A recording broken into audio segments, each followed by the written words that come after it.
অনেকে বলে হারাম বা সন্দেহপূর্ণ খাওয়ার সময় বিসমিল্লাহ বলে খেয়ে নিলে আর অসুবিধা থাকে না। কথাটি সত্য কিনা? এটা হলো ২ নম্বর মুসলমান যারা, এরা সাধারণত কোনো কিছু হারাম কিন্তু ডাইরেক্ট হারাম খাইতেও আবার ইতস্তত বোধ হয়, এটাকে নিজের জন্য হালাল করার জন্য একটা বুদ্ধি বাইর করছে, এটা ভাই বিসমিল্লাহ বলে খেলে কোনো অসুবিধা নেই। অনেক ডায়াবেটিসের রোগী আছে, তার জন্য মিষ্টি খাওয়া নিষেধ, কিন্তু সে এটা খাওয়াকে হালাল করার জন্য এই মাসালা বাইর করে, বলে আরে বিসমিল্লাহ বলে খেলে কিছু হয় না। তো এগুলো সবগুলো মন গড়া ফতোয়া এবং এগুলো মোটেও সঠিক কোনো কথা নয়। যেটা হারাম সেটা বিসমিল্লাহ বলে খাইলে শুধু হারাম হবে না, হারাম ডাবল হবে আরো। কারণ আপনি একে তো হারামে লিপ্ত হলেন, আবার আল্লাহর নাম নিয়ে সেখানে ফাইজলামতি করলেন, এক ধরনের আল্লাহর প্রতি বিদ্রোহ করলেন, এক ধরনের হারামকে হালাল মনে করলেন। হারামকে হালাল মনে করলে ঈমান নিয়ে টানাটানি শুরু হবে।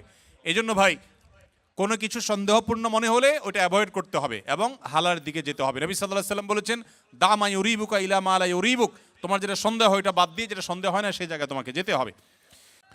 স্বামী স্ত্রী দুজনেই যদি জান্নাতে যায় তাহলে তারা কি এক জান্নাতে থাকবে নাকি আলাদা জান্নাতে থাকবে? স্বামী স্ত্রী দুজনে যদি জান্নাতে যায়, দুজনকে দুই জান্নাতে দিলে তারা সুখে থাকবে না এক জান্নাত দিলে সুখে থাকবে? কি বলেন? আপনারা যারা বিবাহ করেছেন, স্বামী স্ত্রী দুজনেই আল্লাহ চাহেন তো জান্নাতে দিলেন, দুজনকে আল্লাহ তাআলা দুই জান্নাতে রাখলেন, তো আপনারা কি মানসিকভাবে সুখে থাকবেন? তাহলে কিভাবে এটা প্রশ্ন আসতে পারে বা কিভাবে এই প্রশ্ন উঠতে পারে?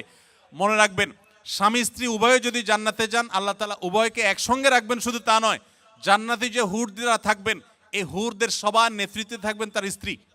এখন আপনি বলবেন যে অনেক মহিলা আমাদের কাছে প্রশ্ন করে লিখে দেয়। একবার এক মহিলা লিখেছিলেন যে ভাই এমন একটা আমল শিখিয়ে দেন যে আমলটা করলে আমার স্বামী জান্নাতে আর যা পাক হুর অন্তত পাবে না।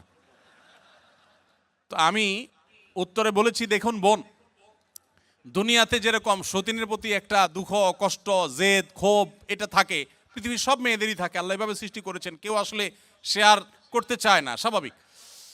তবে জান্নাতে মানসিকতাটা এরকম থাকবে না। আল্লাহ তাআলা বলেছেন, ওয়ানাজাআনা মা ফি সুদুরিহিম মিন গিল, জান্নাতে অন্তরের যত হিংসা হাসাদ এগুলো সব আল্লাহ তাআলা বের করে দিবেন, রিফাইন্ড হয়ে যাবে। আপনার এখন মনে হচ্ছে যে আমি কিভাবে এটা সহ্য করব, সেখানে আপনার কাছে এটা কোনো বিষয় মনে হবে না। আর মনে রাখবেন, মূল স্ত্রীর মর্যাদা আপনার থাকবে, তাদের সেই মর্যাদা থাকবে না। যাই হোক, তো জান্নাতের এবং দুনিয়ার বিষয়টা সম্পূর্ণ ভিন্ন ভাই। আমরা অনেকে জান্নাতকে দুনিয়ার সাথে তুলনা করি। এক লোক, তিনি ধূমপান করেন, তিনি বলেন যে ভাই জান্নাতে তো যা চাবে আল্লাহ তাই দিবে, তো আমি তো বিড়ি ছাড়া থাকতে পারি না, জান্নাতে কি আল্লাহর কাছে এটা চাইলে আল্লাহ দেবে কিনা? তো আমার উত্তর হলো, আপনার এই যে বিড়ি বা ধূমপান করার যে, সিগারেট পান করার যে আপনার বদভ্যাস আছে, এই কুরুচি জান্নাতে থাকবে না ইনশাআল্লাহ। আপনার এই কুরুচিটাই কি হয়ে যাবে? চেঞ্জ হয়ে যাবে ইনশাআল্লাহ। অতএব জান্নাতে স্বামী স্ত্রী উভয় যদি যান, তারা একসঙ্গে শুধু থাকবেন তা নয়, বরং তারা স্বামী স্ত্রী হিসাবেই থাকবেন ইনশাআল্লাহ। আল্লাহ আমাদের সবাইকে জান্নাতে একত্র হওয়ার তৌফিক দান করুন। এখানে কোরিয়াতে বেশ কিছু চকলেটের উপাদানের জায়গা লেখা থাকে সাসুগি বা থাক্কুগি, যার অর্থ গরু বা মুরগি, অথবা চকলেটগুলো সফট মিল্ক ফ্লেভারের চকলেট। আদৌ পিওর গরু বা চিকেন আছে কি না তা বোঝা যায় না, থাকলেও হালাল কিনা আমরা সেটা জানি না। এমন নুডলসও আছে। এরকম চকলেট বা নুডলস খাওয়া আমাদের জন্য হালাল হবে কি না? প্রশ্নটি লিখেছেন ভাই আবির। আপনার প্রশ্ন উত্তর হলো যে যত চকলেট আছে ওয়ার্ল্ড ওয়াইড, বেশিরভাগ চকলেটগুলোতেই আসলে হারামের উপস্থিতি বা উপাদান থাকার সম্ভাবনা জোরালো। সবগুলোতে না, অনেক চকলেট আছে এর বিপরীতে আলহামদুলিল্লাহ যেগুলো হালাল, যেগুলোতে হারাম কোনো উপাদান নেই।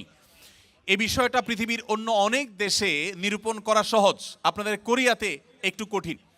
আপনি জাপানে গেলেও দেখবেন যে বিভিন্ন বাজারে, বিভিন্ন সুপার মার্কেটে, বিভিন্ন মার্টে, সুপার মলে, সুপার শপিং মলে আপনি দেখবেন যে চকলেট হোক, যে কোনো ফুড হোক, সেখানে স্ক্যান করে চেক করা যায় এটা হালাল কি হারাম, এখানকার উপাদান কি, সব ডিটেল জানা যায়।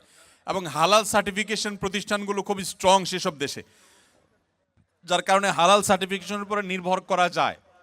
আপনাদের এখানে এখনও সেটা হয় নাই, তবে আলহামদুলিল্লাহ যেভাবে দিন দিন আমাদের প্রবাসী বাংলাদেশি ভাইরা বাড়ছেন, পাকিস্তানি, আরাবিয়ান, অন্যান্য দেশি ভাইরাও দিন দিন আসছেন, আশা করা যায় অচিরেই ইনশাআল্লাহ কোরিয়াতেও হালাল সার্টিফিকেশনের অথরিটি এরকম গড়ে উঠবে, তখন আপনাদের জন্য সহজ হবে। আপাতত যারা এখানে আছেন আমি তাদেরকে বলবো, আপনি এটার উপাদানের মধ্যে সন্দেহপূর্ণ কোনো কিছু থাকলে সেটাকে অ্যাভয়েড করবেন।